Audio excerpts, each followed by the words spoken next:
જય શ્રી કૃષ્ણ બધાને. તો કેમ છો બધા? આશા કરું છું કે બધા મજામાં છો. તો જો બપોરની રસોઈમાં આજે બનાવવાનું છે બટેટા બાફી લીધા છે, બટેટાનું શાક બનાવવાનું છે. તો બટેટા બોઇલ કરી લીધા છે આપણે, અને ભાત પણ બનાવી લીધા છે.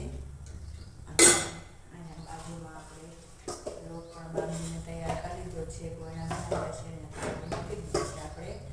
તો કરીએ શરૂઆત રોટલી બનાવવાની આપણે.